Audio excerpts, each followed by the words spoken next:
Well, hello, everybody. Hey. Hello. Hey. What's going on? It's Friday. So you It know what that is? means, right? It It's must Boss be Rush time Day. for Boss Rush, right? Isn't that what it Yep. is? That's what I've heard. Rumor on the street.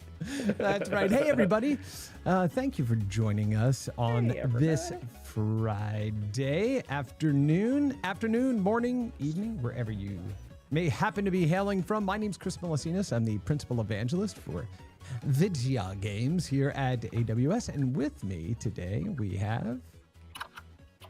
Who's going first? on right there at the top. Tag. You go. You. Yeah, see, look, this is exactly what, we've got this wild quirk. Dice of a roll in person the who's corner. constantly Who hopping goes around. first? Okay, right there at the top, right over here. This is Mr. Oh, hey. I'm Mark Delora. I'm the new executive director for growth and innovation at GDC. Way! Are you? I am. I'm also still doing learning game consulting work, but That's yeah.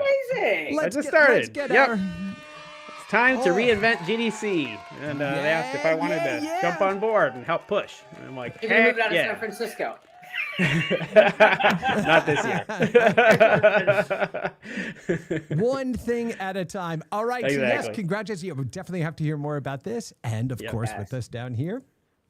I am Susan Cummings, CEO of 10-6 Games, Wales based, and excited to see my friends. I'm only here for Me half, too. so I've got like my Oh. usual nonsense of time zone differences and stuff. Okay. But I'm excited Yeah, to at least yeah, catch yeah. up.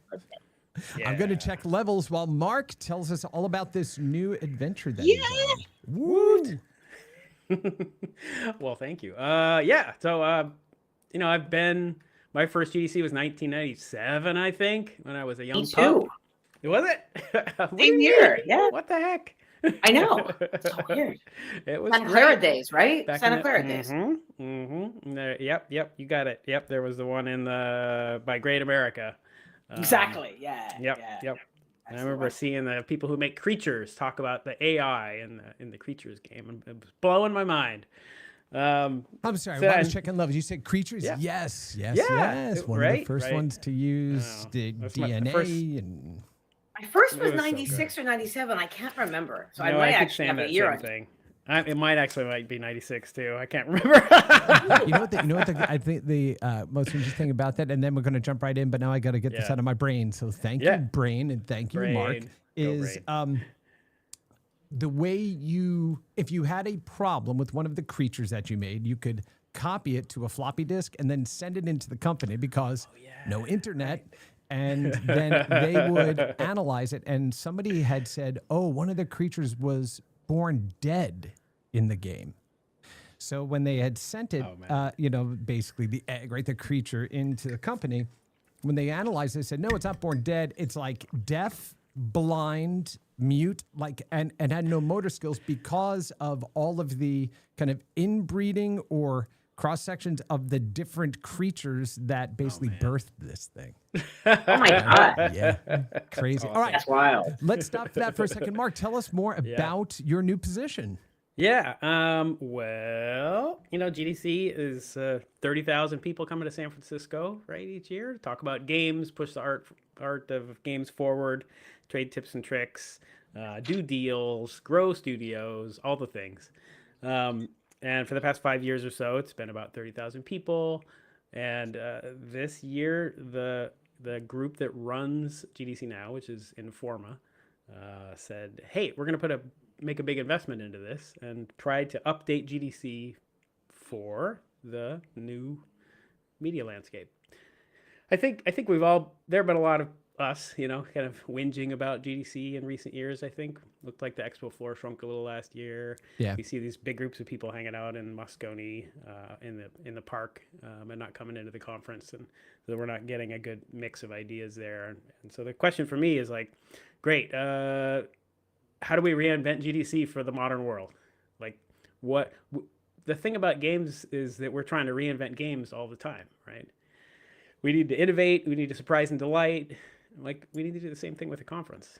Like, I've got ideas for you, Mark. Engaged. Great. I think of this role as like half ambassador, half like an inside outside man. Yeah. You know, they've got an amazing team that runs to the conference. Obviously, I'm not a conference expert. What I am is a game industry expert. So if I can bring the game industry in to discussions about the conference, then that's what I'm going to do. So Here's you have my thoughts, pitch. you have ideas? Hit me. During these contentious times of travel, which we won't get into, have a remote option for GDC where those of us who are outside of the US, like myself, who are a little concerned about going this year, could in some way participate in GDC from a distance. I want that. I also want to find a way. It could be like a live location, like in Europe. Though? That could be alongside of it or something like that. Ooh, what if we built a nice game environment where we could interact with people inside of that space remotely while people are doing stuff on the show floor? Well, you know, some of this stuff can be expensive, and sponsors like AWS could be helpful. Yeah. That's true. I'm just going to say that out loud. I'm sorry, what? Oh, let me just... Yeah, anyway, it's early days. Like, did I tell you that I have to produce all of this stuff myself? Great. Graphics, you know, like everything is a one-man shop here for me. But yeah, I know for a fact that the Welsh government would kick in money for doing it in Cardiff as opposed to London, and have like a sister event happening alongside. I don't know. That's interesting. That's my idea for the day. We should talk more. Yeah. They literally just asked me how they could get like dice to Wales. Oh, really? So, oh, man. Oh, there's got to be something.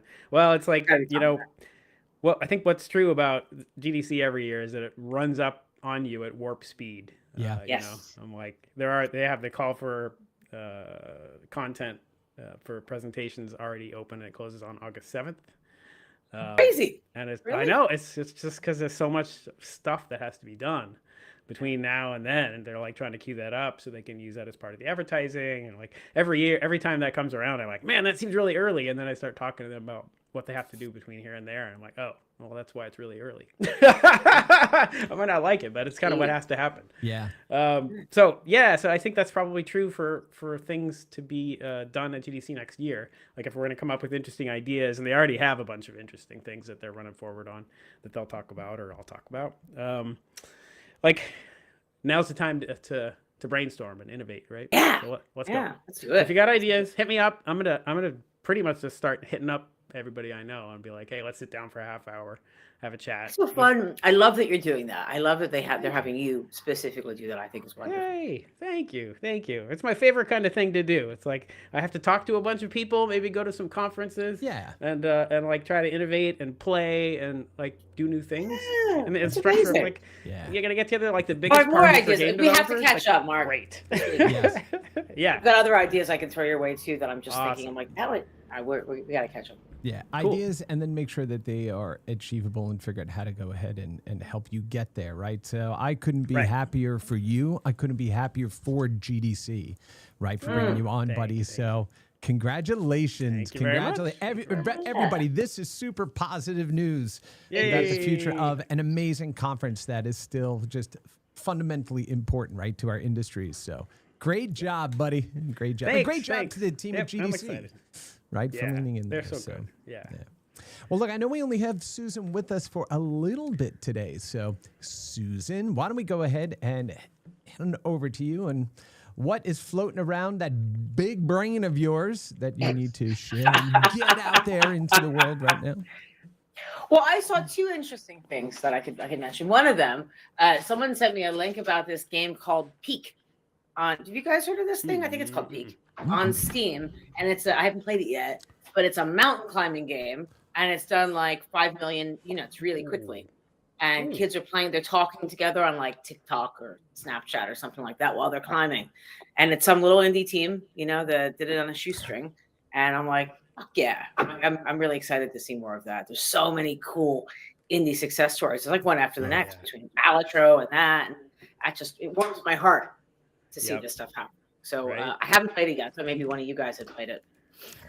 Now that I you have said it, not. I'm like, oh, look at that! It popped right up in Steam. It must have been eavesdropping See on it? me. See? What What is Gabe been doing? Listening in Peak. on. He's obviously, that means Gabe and the team of Valve are fans of They're Boss Rush. listening That's what in to that Boss means. Rush. That's exactly it. Yeah. Quick, cut it to the top. That's worked. right. That's right. Good news, everyone. Yeah, good news, everyone. They're listening in on this. That's Oh, it great. looks So that's really cool. I'm That's just awesome. so excited to see more of this, of small teams knocking out of the park. No, like it's like 5 million units would be nothing for a game that costs hundreds of millions of dollars, but that's freaking huge for an indie team. Yeah. Yeah, So, let's see if we can go we and pop that. need up. more of There that. it is. Look More how of many that. reviews it has on Steam. Holy smokes! Yeah, people love this Yeah. thing. Yeah. There's Oh, Peak right there. Yay! Next week I'll I- say this will be the game that I talk about playing next week. I think. All right, so is this I mean, I haven't seen it, so does this give you I know like, a so real sense little, of but height? someone, yeah, you climb. It's some sort of climbing game. Is all Okay. I know. Scaling mountains and stuff, and I'm not sure if it's like cooperative and you're dragging each other up, Oh, or it's if you're just doing it staircase. next to each other, or something, or how it works. But looks super cute. Yeah, It very, very does. cool. Yeah, I like looks it. awesome. I like it. All right, It looks yeah, like we'll a bit of the definitely go and check physics that stuff, out. and yeah. Anyway, so that was one thing on my mind. The second thing on my mind was that link I sent, I shared in our DM chat. Is Yeah. Ichiro ex Steam Ichiro is a really good guy. He did I missed this a couple months ago. He posted something that was about, he's been looking at AI and how how big a problem is it to say that you're putting AI into your game and stuff. And apparently, like 20% of games that have come out this year on Steam have disclosed some amount of AI use. And 20% have not. That are exactly. Sorry. Yeah, Are you saying this There everything? close. Oh, Mark showed up. Hey, I do want to mention that Especially- Oren mentioned in the chat. especially- Hey, Oren mentioned in the chat here that the team that did Peak bootstrapped Yeah. the game during a company game jam. That's Oh, awesome. That's even Yeah, cooler. yeah, I'd love to love hear that. Heck love yeah. that. But if you look at the article that I did on Totally Human, like some of the uses are really, really light case uses, like Oh yeah. that I'm surprised are being disclosed. So I can't decide if that means they're, like you're saying, Mark, there's probably another 20% that just haven't said it or didn't wonder. realize it was something that merited saying it, or what. But Yep. it's like 8 different buckets that usage has been lumped into. So anyway, so I thought that was really interesting. I mean, it's making me more and more, as someone who is incorporating Gen AI, what I'm doing, it's giving me some confidence that maybe we're kind of all getting over it, that we have to do it the right way, we have to be ethical, all that stuff. But right. it shouldn't be the death knell of the game, in our minds that oh my God, they're using some generative AI. Yeah. That's my feeling too. Mm-hmm. Yeah, agreed, right? Use it right, use it smart, make fun Yep. things. Yeah. Make fun things. Yep. Yeah, don't use AI as a replacement for creativity. Use it to enhance creativity, right? That's what you need Find to do. new things to do that can't be done without it. That should be the mantra. Look, I mean, I've been playing around with this application that we launched about a week and a half ago called Kiro, which is this awesome kind of application ideation type of tool. And actually, it's more than that. Like, can actually take you to production code. And so I've been really impressed with regard to some of the prototype stuff that I've been working on and how fast I was able to go ahead and put those pieces together. Then I have to go back in and fix code and do some of these things. It's like, you didn't understand what I was asking for. Now, of course, because language is fluid and we are constantly, as humans, trying to communicate what's in our brain, and sometimes it doesn't always come out correctly. And so I've been able to go and run it straight off the rails and go, oh, it looks like I need to start all the way over again because there is no backing out of what I just did to it. Right? So it's still early days, but super, super impressive. What I've been able to build with it so far. So yeah. Use it to make us help us make better things, not to replace who we are. Yeah. Right? I have at the moment.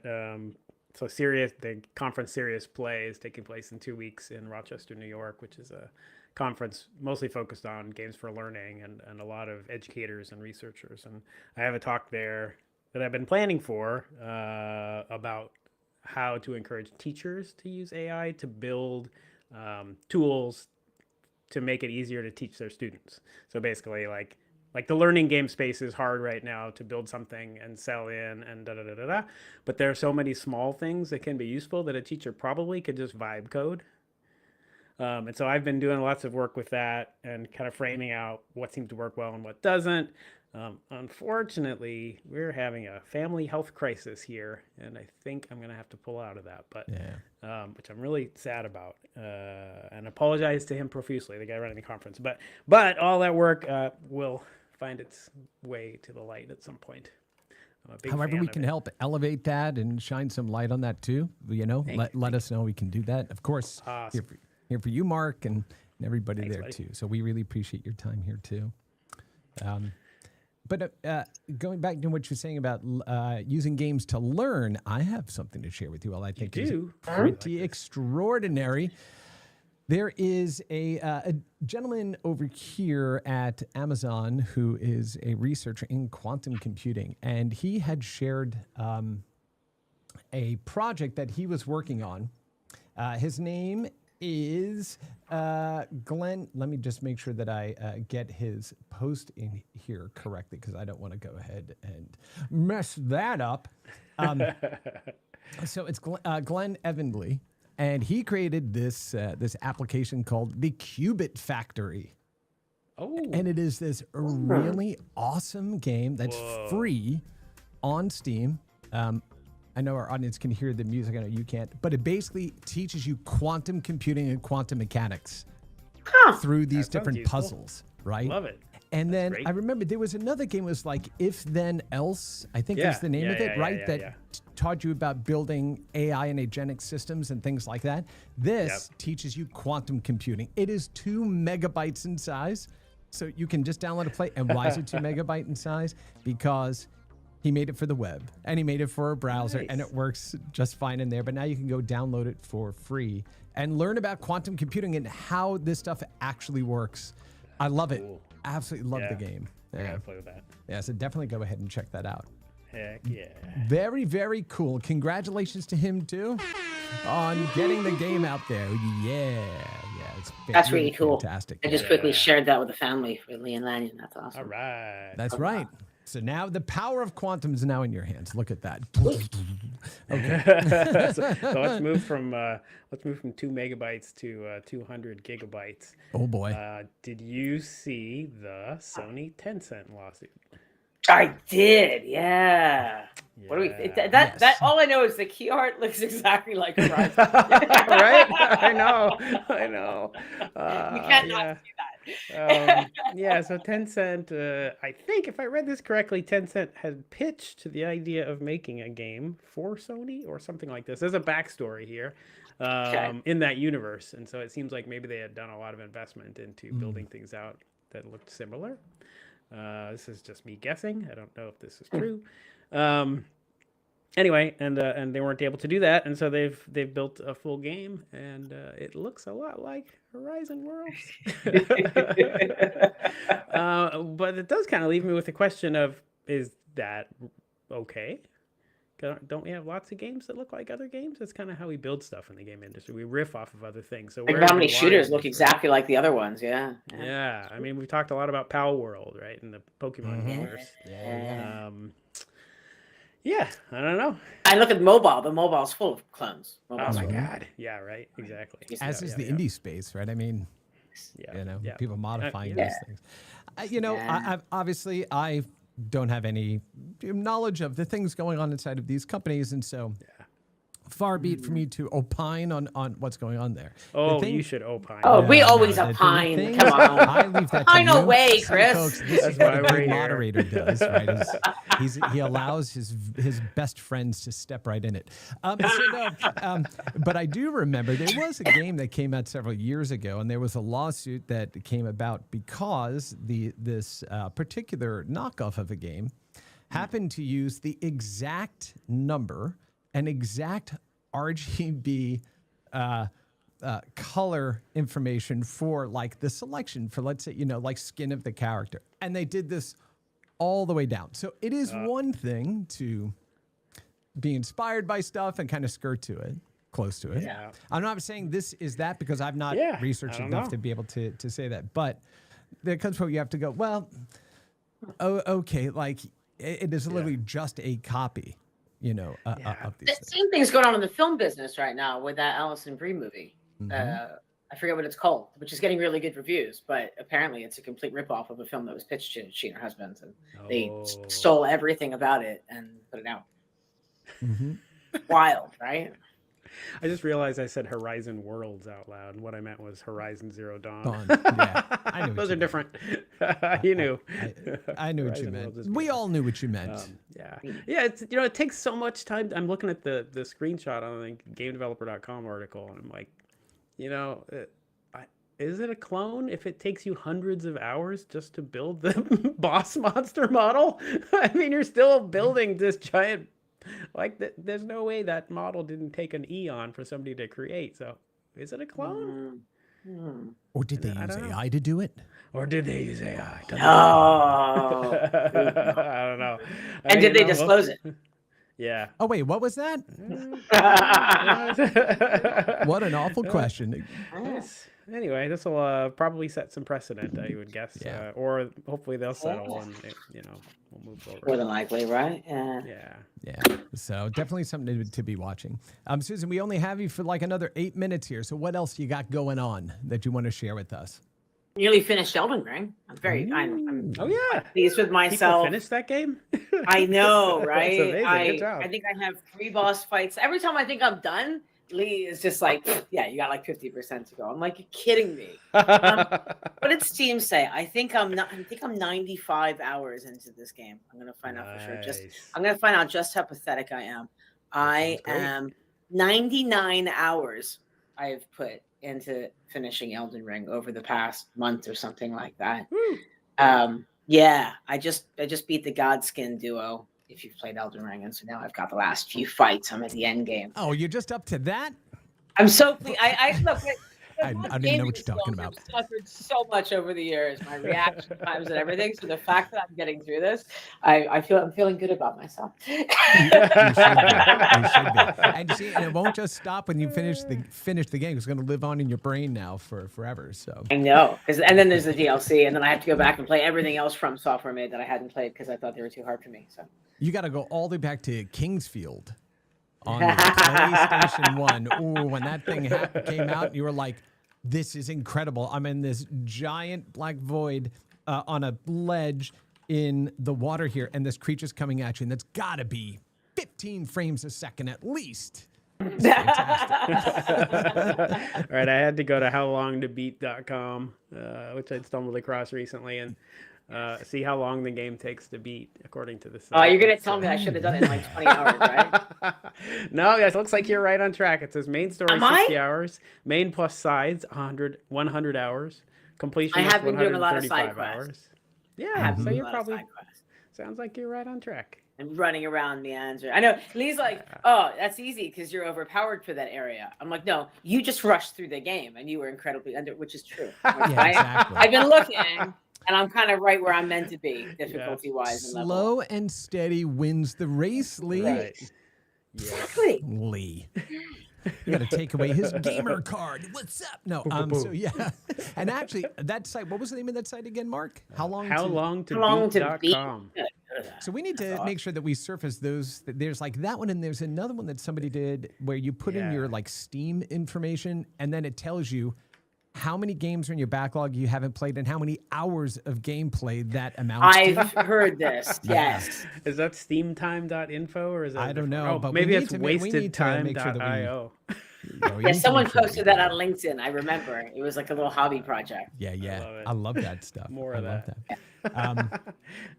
So any cool things going on for the week? You going to go see Fantastic Four? I saw Fantastic Oh, Four. you did? And Was it Brilliant. fantastic? Loved it. Absolutely. I know not everyone. It's kind of contentious.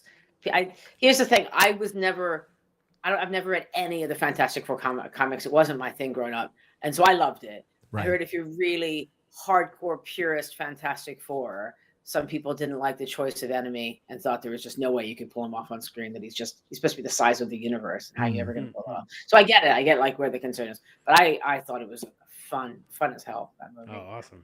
The set was beautiful. Did you guys see it? Like No. the Not yet. oh, it's beautiful. It's it's like the Jetsons' imagination of the future. It's nothing like Yeah. what it would be. It's really really lovely. Yeah, saw Superman. I think I preferred that to Superman. I've seen a lot of movies. Yeah, we haven't seen the new Jurassic World. We haven't seen the new Superman. We haven't seen the new Fantastic Four. It's just been a little craze for us over in our home. In fact, and if you're into horror and you can stomach horror, Bring Her Back is extraordinary. I saw that last night. So a guy on my team, it's his sister Sally, who starred in it, and she is just extraordinary. Sally Hawkins. Yeah, see that. It's a hard watch, but it was really good. Yeah. Bring Her Back. Look at that. Wow. Yeah. Sorry, just answering Lucian here because he has an announcement. We're going to go ahead and do that in the just gonna say What is it? in the next half hour. Yeah, we've not had time to see movies or anything because we've got a engagement party that we're planning in our household. Ooh, Yes, that's yes, exciting. Yes, fun. exciting and terrifying and all that at the same time. No, it's Yeah. actually awesome. Great. Awesome. They're Yeah. great. I love they're- that. My daughter and her fiance, great couple, fantastic. And so, yeah, so we're super excited about that. I'm excited for Very you. happy. Yeah. You know, that it's, Congratulations.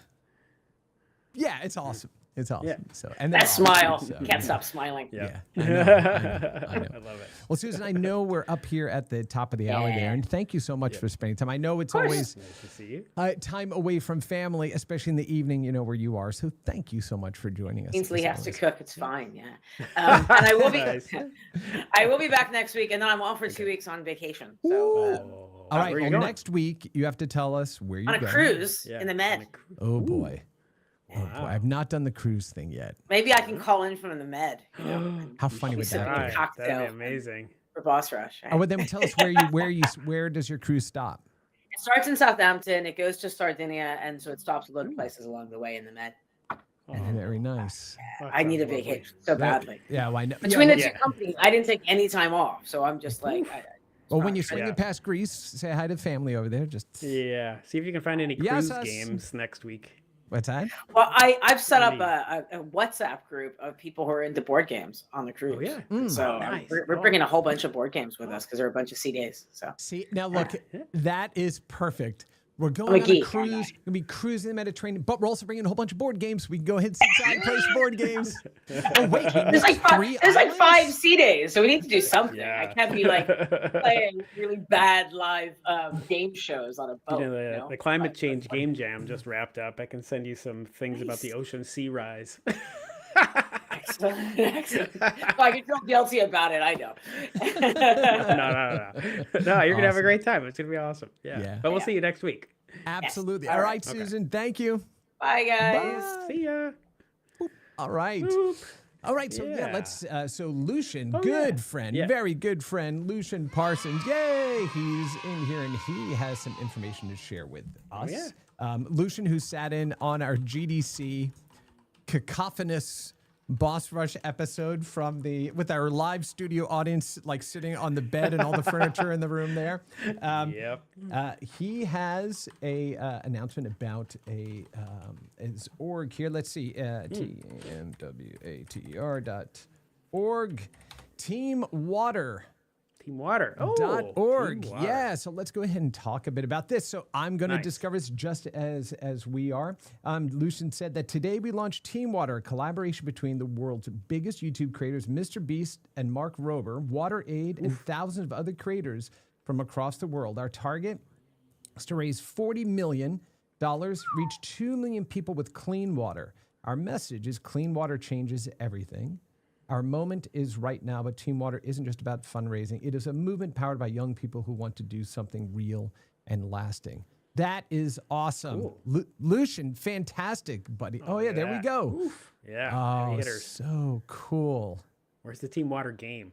Yeah, that's what Team we Water need game. next. We need That is what we Yeah. need next. You know, it's Raising money. I'm so glad that he brought this up. And I think I've mentioned this before on Boss Rush, but I had the chance to meet a gentleman, not at this GDC, but the GDC prior, who started a company in Northern Africa. They were Oh, he said, thanks so much. Has to run. It's a big day because I just launched it. Congratulations, Lucian. Yay. We're definitely going to follow it, and we'll definitely post about this publicly. That's awesome. So, and I met him, and we were talking about his studio, which was contracted by Disney to make a principal Disney titled game, right, out of a Northern Africa studio. Yep. And I was like, yeah, isn't that amazing? That's amazing. And, the access to tools and distribution and everything else, as I always talk about commoditization of technology and accessibility for distribution. And he said, yeah, all of that's true. He's like, but when you live in regions where, like clean water is not accessible and family members have to spend time every day bringing water, that's 3-4 hours a day that they're not learning these free tools. And when we think about digital divide and we think about the things that impede our progress, it's important to look holistically at the ripple effect of all of these things, right? So it really kind of opened my eyes and changed the way I think about the type of things that we need to continue moving us forward. And so this is just incredible that he's doing. Oh, and it's on Fortnite. UEFN. So the game is on Fortnite. Oh, that's awesome. Oh, there is one. Oh, that's great. That's so great. Aww. Yeah, definitely. Everybody go ahead and check out Team Water. It's teamwater.org for sure. Kind of half mentioned this, but while we're talking about things related to water and climate and this, did you know the Climate Jam from IndieCade and Seattle Indies just wrapped? No. So it was a month-long jam, and I think this was the 6th. And this is, I don't know. Which one was it? The climate? So it's, I just copied you a link in our group chat. So it's a climate jam. This year's theme was around disasters, natural and unnatural disasters. So over the course of the 4 weeks, it was stretched out into 4 one-week sprints, to kind of focus on prototyping, production, You can see it there. There's 34 entries I think you can get to from this itch page if you hit submissions at the top. Oh, look at that. I guess it's the 8th. Okay. Try submissions at the top. There you go. You can see the submissions tab there and it'll take you to them. And they're in the midst of judging these and anybody who wants to have a look. Oh, wait. Nope. I think actually the judging period wrapped. What am I saying? Sorry about that. Wrap Wednesday. But go try some of these games. Maybe you'll be inspired.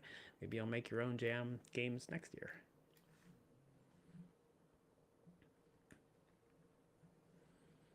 Oh, I just lost your audio, Mr. Melasinos.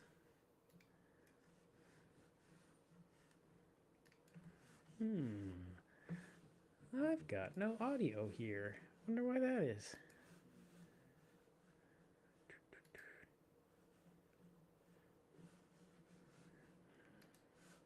Well, hey, Chris, I can't hear you at all. I don't know why that is. Oh. There we go. No, you're not hearing me because I was on mute because I was coughing. Sorry about that, folks. I wish this mixer just had a big... I know what I mean. Online button, big like red light. Make sure I'm online. Yeah. It's okay. I went over and played some K-pop for a second. Sorry about that. Yeah. Sorry about that, everybody. So what I was going to say is I was just in a conversation, I got involved in a conversation on LinkedIn earlier today where somebody had said, why are we applying technology to this gaming BS?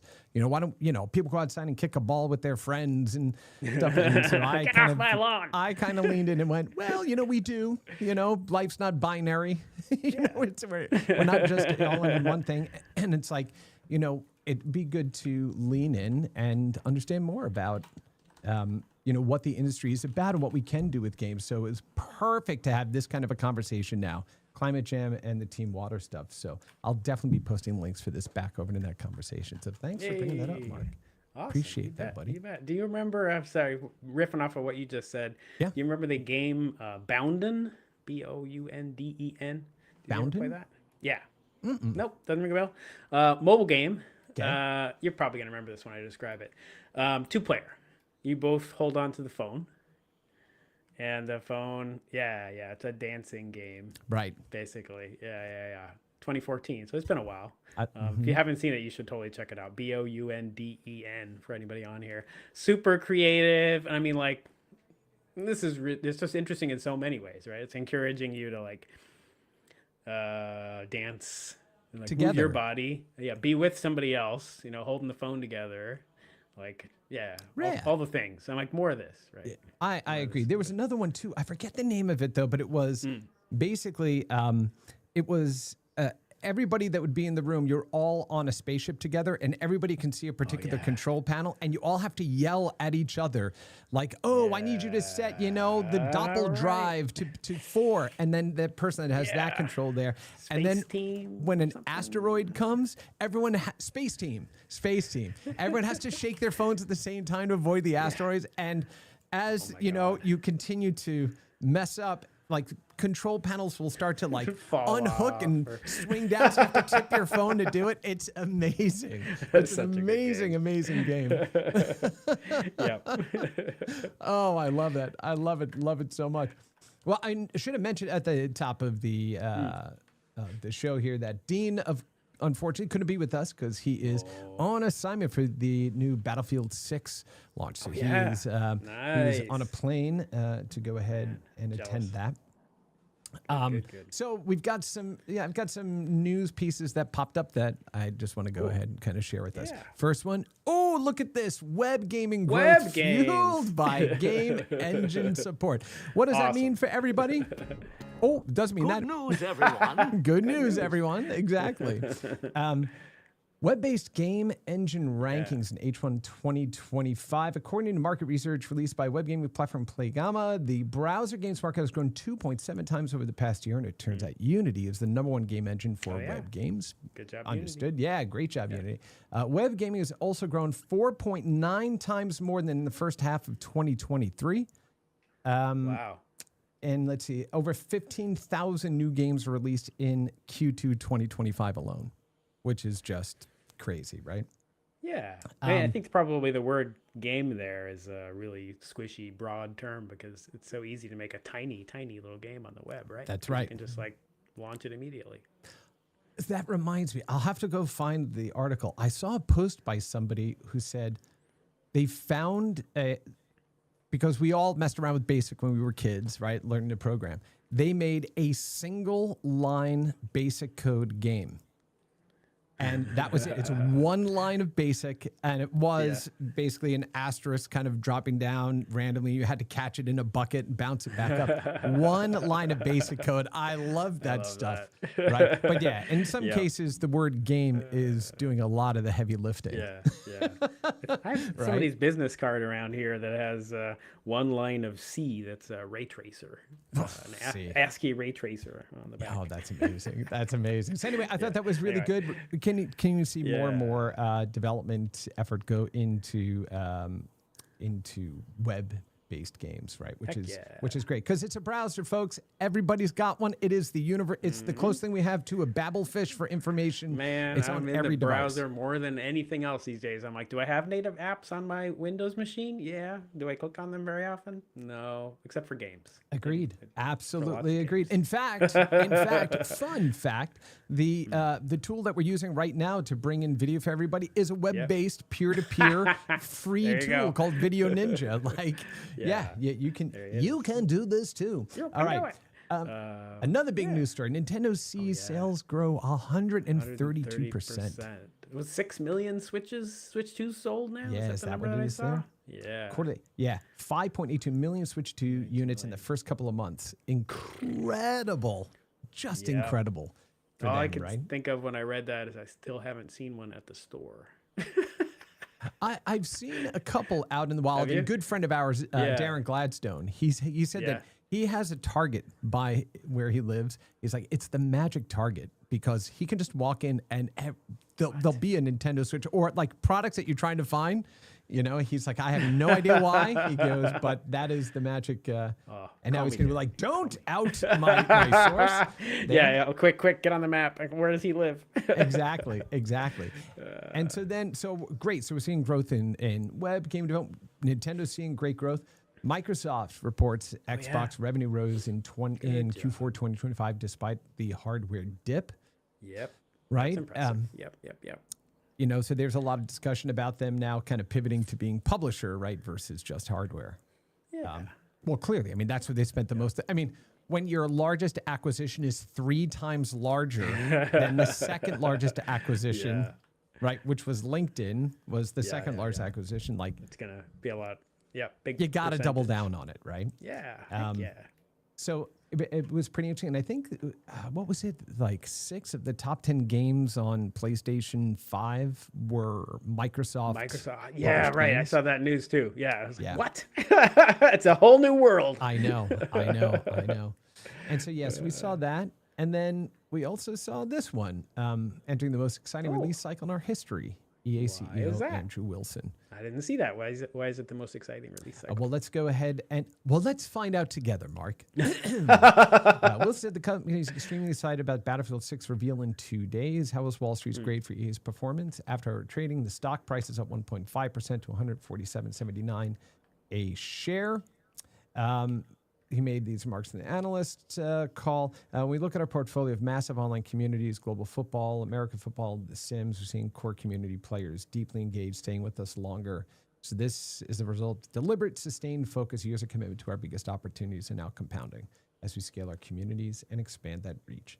All right, so they continue to see that grow. FC Mobile, Football Club Mobile's community has over 50 million installs and DAU growth year over year. So, they are doubling down on their strategy and leading into where their core strengths are as a company, and it seems to be working for them. Right? I think that the headline means it's the most exciting for EA stockholders. Again, that is one interpretation. Like I said, language is squishy. Yeah. I was waiting for like something about design or game dynamics, mechanics, or something like that. Well, to be clear, I've not read the full breadth of the article. That's true, The I headline capture, which is exactly usually what a those good two things headline go should be. together anyway. Yeah. Looking ahead, we firmly remain on track to launch Skate and Battlefield 6 later this year. They reached 1 million registered players for Skate and play tests as we prepare for launch. Yeah, so good to EA and the team. Speaking about investment cycles and things like this, did you see so I found this on gamesindustry.biz. Good Job Games raised a $60 million Series A. No. Good Job Games is a Turkey-based mobile company. $60 million Series A. Woo! From Menlo Ventures, Anthos Capital, and Bessemer Venture Partners. That blows my mind. Good job. Yeah, that's amazing. Really good job. I think now we're kind of entering that point, the cycle in the industry too, where it's we've seen over the past 7 years, right? A lot of money come flooding in, a lot of interest in there, right? We've seen some of that cool down, back off. Of course, the most tumultuous period, that we've experienced in the games industry for quite some time. But as Shu Yoshida said, unfortunately, a lot of stupid money came into the industry and kind of changed the way we approach these things. And I think we're going to start to see more boutique, focused funds that come from game development and game developers. So it's not just about revenue cycles out of it. It's also about investing in the artists, investing in the storytellers, that kind of thing. So that is lovely to see. Yeah. I mean, I'm not sad about the money that rolled in because it of course let a lot of people take a bunch of creative risks. Absolutely. But pay their we're kind of mortgages reverting. and feed their families. And so, yes, I do not. Yep. You agree. You've got to survive. Right? Yeah. So no, we're in violent agreement. But on for that. ages and ages, what we used to say is that VCs, for example, would not invest into anything that was not either a publisher or a platform, right? If you might be launching something that's UGC focused, and so they could view it as a platform, and that there might be some recurring revenue over time, and that'd be something worth investing into. Or if you had a slate of games, that might be worth something investing into. But they wouldn't, for a long time, invest into individual studios or individual titles, and I think that's shifted. And now it's a little bit shifting back, and it's more squishy now. But just things evolve. Yeah, of course. Yeah. So no, that was great to see. I've got a couple of the news stories that came up here on GamesBeat that we should bring up because And I love this one too. So I thought you were Leapfrog. going for a sound effect. I got excited. I thought you were going to punch a sound effect. I was like, wait, what's this going to be? You need like a bunch of kids screaming, I think, for this one. Excuse me. Sorry, Mark, to disappoint you. Oh, look at this. Leap move from Leapfrog. Oh, that's yeah. interesting.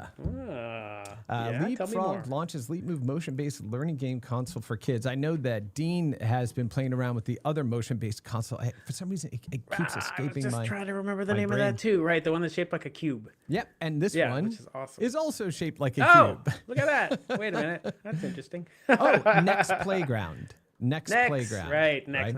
Yeah. Leapfrog, longtime maker of educational games for children, unveiled Leap Move, a new motion-based learning game console for kids. Leap Move system detects child's movements and translates them into actions in games. Doesn't require any game control except for the child's body itself, and it costs $70. They created 25 games. $70? Yeah. That's so cheap. Holy Yeah. cow. Wow. It's not unlike the Next Playground, which is a cube-shaped device for motion games. The Next, however, targets all players, including adults, and costs $250. So yeah, it'll be interesting to see. Now, do you know the history of Leapfrog? Do you know who founded Leapfrog? It's falling out the back of my brain. Who knows?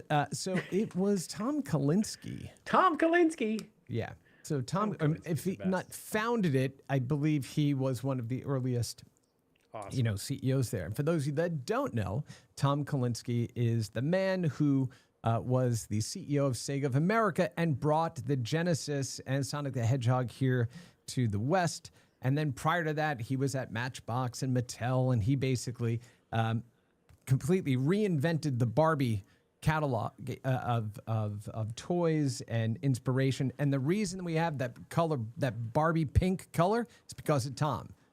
Because when Tom first started at Mattel and looked at the product, all the product had different kinds of logos and color treatments and everything. He's like, nope, we want the 50 feet of pink. So when you go into a toy store, that entire aisle is just Barbie pink. That was Tom's doing as well. So brilliant man. Pretty smart. Just a wonderful, thoughtful leader. And, he was at Leapfrog for a long time, including Joe Miller, who was one of the people behind the 32X and stuff like that. Sega never made a Neptune. I think I told you about this, but I built one by soldering a 32X into a Genesis 2. And when I shared it with Joe, who at the time had moved over to Leapfrog, he goes, first, that is amazing that it works. Secondly, why the hell did you waste your time doing it? I was like, because you didn't do it, Anyway, so I thought that was really good, that we are bringing these types of games to the family at a price point that can really hit a mass audience. Yeah.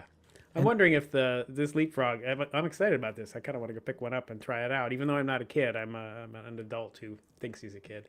But I wonder if the business model is different. The BMI on this child is way out of whack. I make that sound from the Wii Sports. Yes, exactly. Exactly. But I think Next is a subscription service, right? And you download the games that you want. So I'm wondering if the Leapfrog maybe it's not a subscription service, and that's why the initial cost is different, or I don't know. Anyway, we'll explore. Yeah, we'll definitely go and explore that. But also with regard to more games on the TV there. Future Today rolls out TV-based games via its streaming channels. So we continue to see an uptick in companies that are experimenting with the distribution of games that are being streamed down to those devices, right? I love this. Yeah. More of that. Free games via Happy Kids.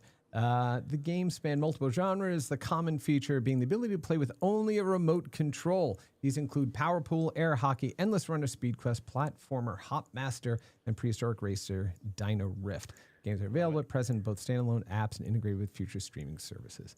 So, I've been pretty wondering cool. why YouTube hasn't done this. YouTube, I'm on the YouTube app on my LG TV a couple hours a day for sure. And they have YouTube playables on youtube.com. I'm like, what? They're HTML5 based games. I just keep wondering why they haven't pushed them to. Maybe they have. They just don't work on my 5-year-old LG TV. Yeah, but well, look, I remember too. There was a point when they were like, "Oh, with TVs, we're just going to make the boards upgradable. We'll make processors upgradable." It's like people are not going to reach behind this giant slab of plastic and glass sitting on the wall to put in a new I GPU. looked into it. I looked into it at one point. I was like, really? I could upgrade? Because who wants to upgrade their TV? No, the thing that's is why gigantic. Fire Sticks are great. Yeah. Go get that. Yeah, there you go. When the new one happens, trade it in, go get another $50 one, and off you Yeah. go, right? Maybe that's the answer. Yeah, but I think too, Yeah. it's also, the learning to embrace HTML5 versus just depending on, relying on streaming. And, Yeah. we've been saying this for years. It's like, when is it going to get there? When is it going to get there? It feels like a lot of the things are kind of aligning to enable this to happen. Now it's up to developers to explore it and understand how they can leverage those platforms. Again, Yeah. you literally have billions of devices with a browser on it. Like you don't even need to get people to buy your thing. It's already included already in there. the thing they bought. Easiest Yeah. way to get those types of games out there. But anyway, I Yeah, thought you that was really reminded me. There was an article I came across this morning which kind of perplexed me. So talking about web-based games, there's a couple of these articles. Battlefield 6's Godot-powered UGC mode. cool. Ooh, what? Yeah. I was like, what? Wait, hang on, because I don't think Battlefield 6 is Godot. I'm pretty sure it is not. So there's a UGC mode that's Godot. That's curious and interesting. So I don't know anything about this, but I'm going to dive into it. All the articles came out like yesterday and today. Yeah, very curious. Yeah. Godot Bombshell. 22 hours ago. Battlefield. Yeah, let's see if we can go ahead and bring this up here. Battlefield presentation just went live today. It showed a bit of the UGC platform portal where Godot figures level builder of their ecosystem. Okay, I can't find information. Okay, we'll have to definitely look into that. But we'll yeah, explore this and come back. And Dean is at the Battlefield 6 thing, and he'll have lots more. Oh news on yeah. this, I'm sure. Oh, then perfect topic of Yeah. conversation for next week for Yep. sure. For sure. I have one more piece of news to share before we jump into what we're playing, and then we have to end on time today, unfortunately. But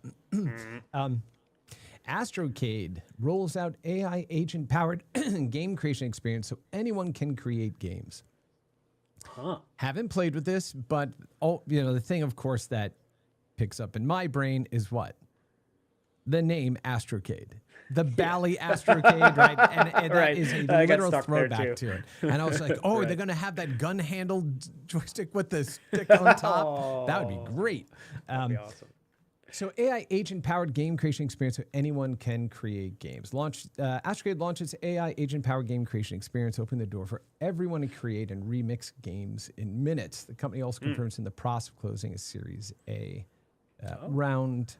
Go for it. So I don't know if this is in-game footage or if I have to, have that disclaimer there. But Oh, there you go. Ooh. yeah, so look,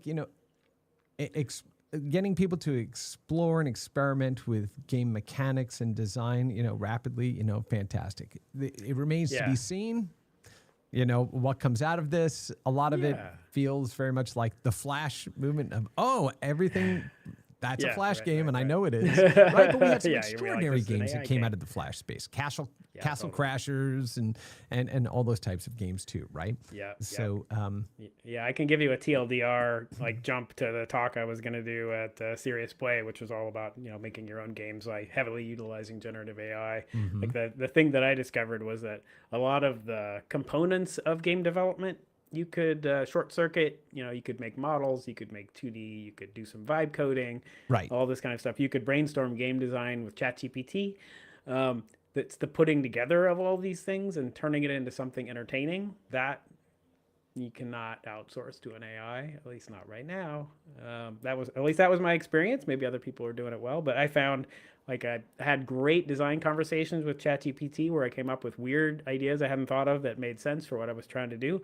And then I would go back and try to do more vibe coding to integrate that stuff. And man, that did not work very well. It was pretty difficult. So, I think it's always, as we talk about all the time, it's like the artistry of video games, like the expertise that it takes to make something so engaging.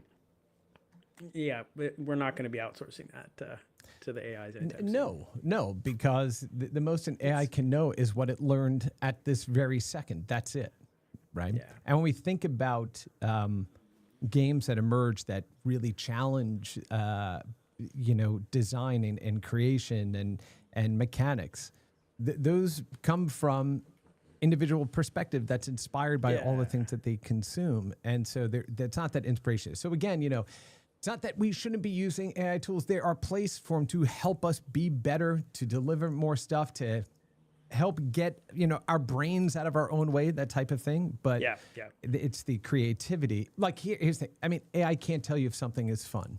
Yeah, now. Because it doesn't understand what fun is. Fun, we understand what that is. And it's different for every person, right? And yes. So leverage the tools to help you be better. Don't leverage them to try to replace you, right? Because that doesn't work, right? No. So yep. All right. So we are coming up to the hour here. I should mention Commodore International Corporation is now wholly owned, or not wholly owned, but let me see, Commodore by Perry Fractic, who is a very famous YouTuber, and he does a bunch of retro game stuff. And he basically went on to acquire the company and to basically rebuild this from the ground up. And they just announced today on their Facebook page, we did it. Commodore is home this week ahead of schedule. We made the final payment, locking in the deal thanks to you, and CEO Perry Fractic signed the final contracts in the Netherlands, officially acquiring all 47 original Commodore trademarks. Wow. After decades of drift, the original brand is finally where it belongs, with fans.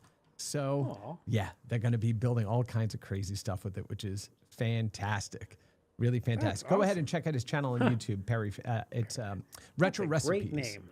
Retro I want Recipes. a name like that. Yeah. Perry Fractic. I thought it was an adjective. I'm feeling Perry Fractic. Exactly. All right. So I got two last little piece for you. Then we're going to have to jump.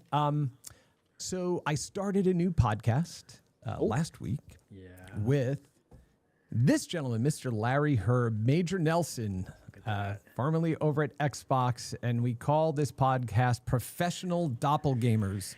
You guys got to coordinate your clothes. That's all I got to say. Yeah, exactly. Look, it's not enough we coordinating glasses and hair. You want the clothes too? Like, we want to go ahead and give people some distinctiveness. Yeah, you have to be able to distinguish who's who, I guess. But this is just really, Larry and I kind of got to really meet each other and sit down for the first time. Like, we've met each other over the years, right, at a variety of conferences and things like that, but we've never just really, kind of connected and spent time together. And so we did, and we're like, man, just with all the things we've seen on these different sides of the aisle, all through kind of the growth of the industry, what if we just did a talking, conversational type of podcast? And so we said, all right, let's just record something, get one in the can, put it out there. And the response was great. So we're going to continue building on this. Professional Doppelgamer. So please go ahead and check it out. That's great. And the last one I got to share with you is this one, Eartheon. Oh, okay. I'm not playing it yet, but I'm going to buy it so I can go ahead and play it. This is a game that was designed it's basically a Genesis game. But let's see here. Is this going to be? There we go. We'll go run that full screen and people can. Oh, no, it's going to get cut off there. So maybe I won't run it full screen for you. It's basically a game that can run on a Genesis, although they're doing PC and console releases ahead of this. Nice. It's going to be limited run games that brings this out. Look at that. Dude. It is so freaking beautiful. I'm like, oh my God. I love shooters. Like shmups are my favorite genre of games. This thing looks stupidly amazing. I cannot wait to go ahead and play this. So yeah. Oh, it's so good. That's it. I'm going to get ahead of the curve now, and I'm going to start making games that look like PlayStation 2 games with like swimming textures and 100 polygons per frame. That's it. No, that's PlayStation 1, buddy. You got to do. I'm sorry, PlayStation 1. Right? Yeah, you're right. That's no what I Z meant. buffer in the PlayStation 1 stuff. Yeah. All right, real quick, Mark, because we're at the top of the hour. Yeah. What are you playing, buddy? So I don't have any exciting new things, but I have an exciting old thing, a little old. This week I keep thinking about on TikTok starting a series that I would call games you should try. And they're like creative, weird things that I've come across that I think are interesting and just want to point people to that, to expand their thoughts about what a game can do. And the first thing that always comes to mind for me is this game, Streets of My Town. So you can go to streetsofmytown.com. And they made this game. This was made by Stephen Dupont in Monash, Australia. And the idea is it's a game you can play with mini quests that teaches you about the services in your town. So you're like, oh, where would I go if I need to license my car? Well, this thing's going to teach you where. Oh, I found a homeless person on the street. They need some assistance. Who would I talk to about that? Well, this thing will teach you that. You know what you just triggered in the back of my brain? Who are the people in your neighborhood? In your neighborhood. Right? Oh, thank you, PBS, for teaching us that stuff. Thank you, PBS. Oh, that's awesome. But Mark, that is all the time we have for today. I want to thank Perfect. my co-host, Mark Delora, and Nice to Susan see Cummings, of course, for joining us today. And we'll be back next week, hopefully full crew in tow for this. But until then, hope you all have a wonderful rest of your day and an awesome weekend. Thanks for hanging out with us. Please let people know. Go ahead and repost this stuff to all of your social feeds and whatnot so we go ahead and continue to build the community here. And thanks for spending your Friday afternoon with us here on Boss Rush. And with that, we're going to be out of here. Thanks, gang. Have Bye. a good weekend. Bye.